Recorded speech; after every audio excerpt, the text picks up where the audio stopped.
Start.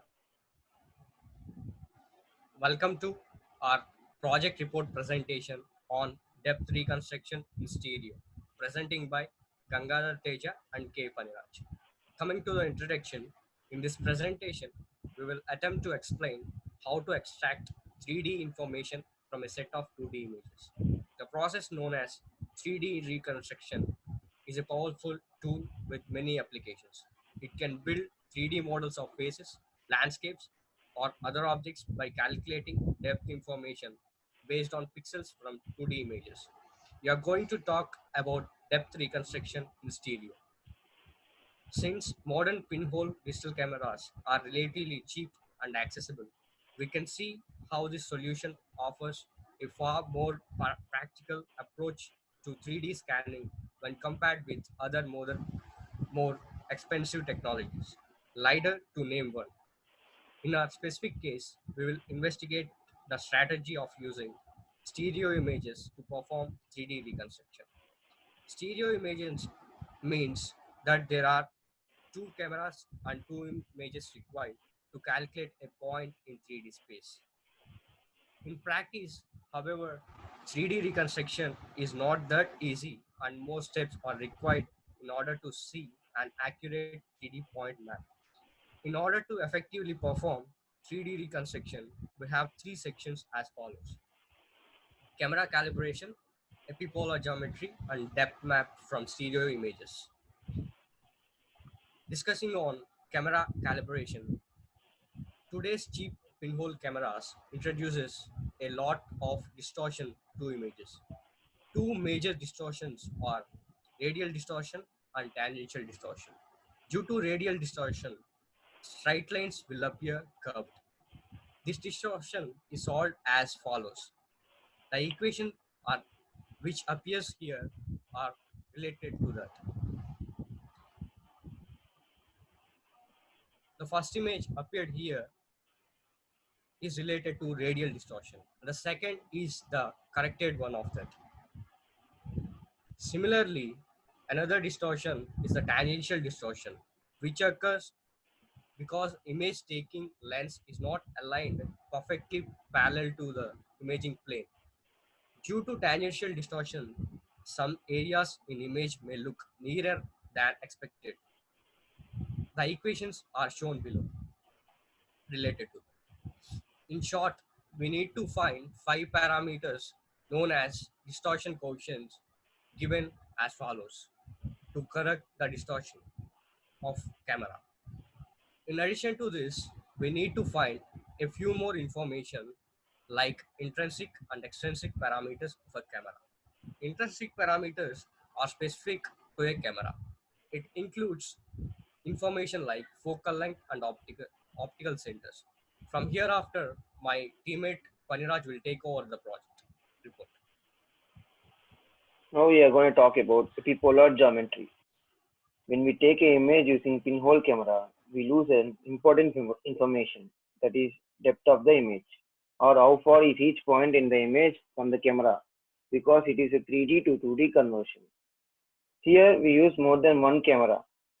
Our eyes work in similar way where we use two cameras, that is two eyes, which is called stereo vision.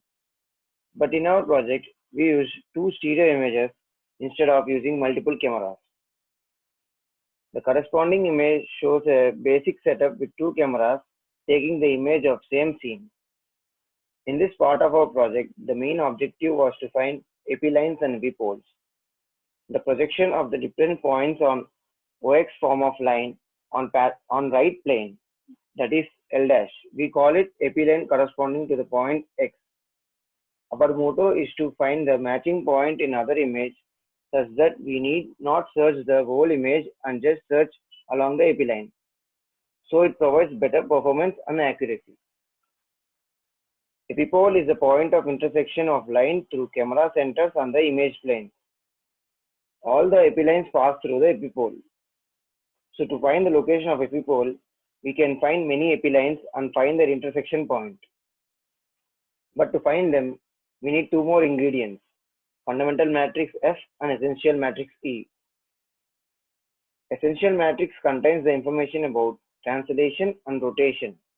which describes the location of second camera relative to the first camera in global coordinates. So first we had to find as many possible matching points between two images to find the fundamental matrix. For this, we used SIFT descriptors with plan-based matcher and ratio test. Then we have the list of best matches from both the images, so we can find the fundamental matrix. Then we find the epilines. Epilines corresponding to the points in the first image is drawn on the second image.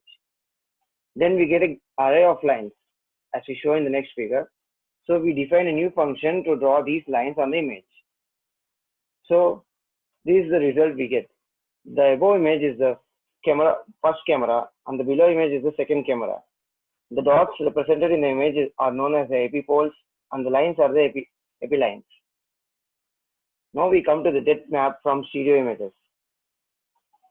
Now we use stereo images to get the depth information instead of using two cameras or a stereo camera.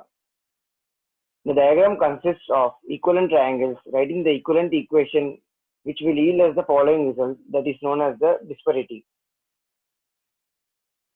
In short, disparity equation says that the depth of the point in a scene is inversely proportional to the difference in the distance of corresponding image points and their camera centers.